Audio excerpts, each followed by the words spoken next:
There's a lot of people who want to know how to buy a business because they're just getting started and that's how they want to do it. But if you're already in business and you want to know how to buy other businesses because you know that buying other businesses is a great way to scale fast and to massively increase your profit margin, then I want to show you the equation that we use to do this right. And that's kind of the secret, right? Doing it right. Because if you miss anything that we cover in this short video, it could cost you millions. Now, if this is the very first time that you're seeing one of my videos, my name is Chris Guerriero, and I've built nearly a dozen businesses, 4 of which are 8-figure companies. And I've also bought and sold companies in a variety of different industries over the years. And buying businesses has been a staple in our model for over a decade. And I used to make a whole lot of very costly mistakes. So I kind of wanted to write this video up so that you don't have to learn the same lessons the hard way like I did. And I know that buying a business is initially kind of scary for some people, and it probably should be because there's a lot of things that could go wrong. But if you know how to do it, then the risk is far less and the upside is far greater. In fact, these days I wouldn't buy a business or even invest in a company unless I thought I had a very high chance of making it a big win for everybody involved. And one of the main tools that I use to figure that out is a series of questions in 10 categories. And I'm going to share them with you right now so that you have a very good understanding of how we evaluate a business before a potential purchase. Because the great majority of time when we do this, we immediately add customers to our funnel. And we might even add great team members, right? Key team members that we couldn't have gotten otherwise. And we might also get proprietary software, maybe a list of prospects that we can market to, and a whole host of other really valuable assets that we could monetize within literally a few days after the acquisition. And by the way, I've got a lot to give you, so I might go a little bit fast. So please stop the video at any time that you need to in order to take notes, and then rewatch any part of it so that you get the most possible value, because this is the same information that I share with my team who are constantly out there looking for potential businesses for us to buy. Okay, so the very first category that I look at if I'm thinking about buying a business is the industry. And I want to know what the analysis of the industry is, right? So we do an industry analysis to find out the potential of the industry. And I also want to do a competitor analysis, meaning who are the competitors?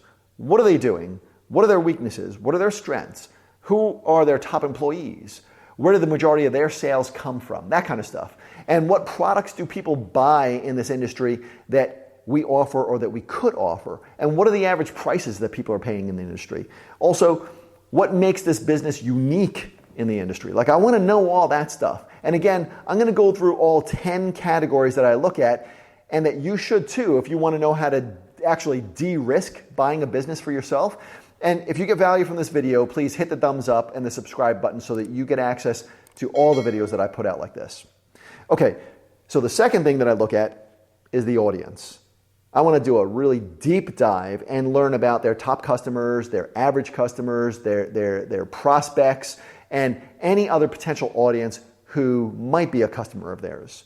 And then the third thing I look at is revenue, right? I want to look at their gross revenue, their net revenue, their cash flow, their margin, their projections, all that kind of stuff. And we have a spreadsheet that shows all this for us. The fourth thing that I look at is their organization. I want to know how structured their team is, right? And the best tool that we use for that is a process org chart.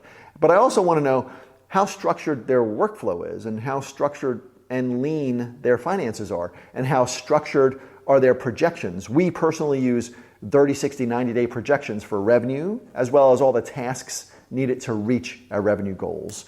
And by the way, we have a video coming out shortly on how to build out all these tools, right? Including a kick-ass process org chart. And the method that we use in my companies is something that took us hundreds of thousands of dollars and man hours to build out.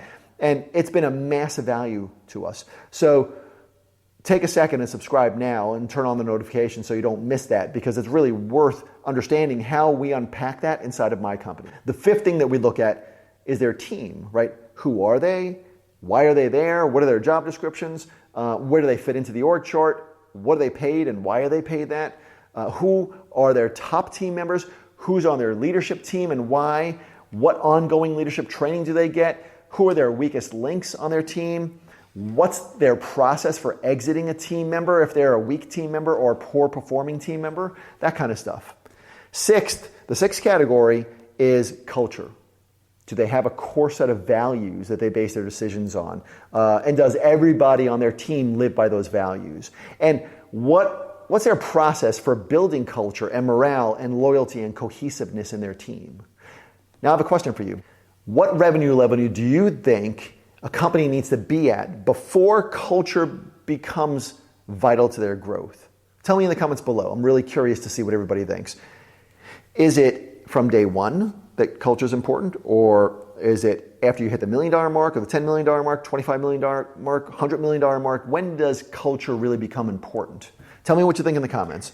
And if you have no clue, go ahead and say that too, because it's totally okay to have no clue about a lot of stuff in business. I've seen companies blow the heck up without knowing anything about how to build culture. I mean, of course, they all ended up dying soon afterwards because culture is pretty damn vital.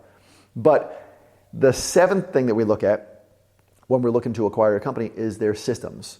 Do they have systems? Right? That's number one. Does every system follow the same format? Does every team member use their systems? How often are their systems updated? Who's in charge of their systems?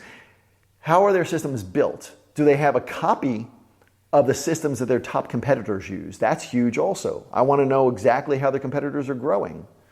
The eighth thing that we look at is reach, meaning how big is their potential market? How much of that market do they own? Which platforms do they currently use to get exposure into that market? And what other platforms might give them much greater exposure to that exact market? And then the ninth thing that we look at is relationships. What are their top relationships, and how are they currently leveraging those relationships to grow?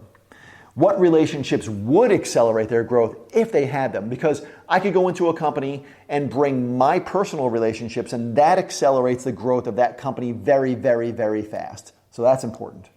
The 10th thing that we look at is corporate setup. Like, what kind of corporation are they? That's basic. But do they own multiple companies for tax or legal purposes? Do they own IP? And if they do own IP, is it set up in its own company? That's important as well.